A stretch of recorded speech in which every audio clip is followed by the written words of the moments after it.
अरे बाबा योगी ना, तुम्हारी वजह से आज हमको गुरु गुरु बनना पड़ा भैया।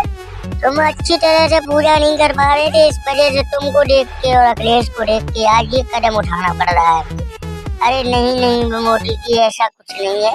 हम तो पहले से ही बाबा थे भैया, तो आपको क्यों गुरु बनाते? हमारा गुरु तो कोई और ही है, अमित शाह चाचा।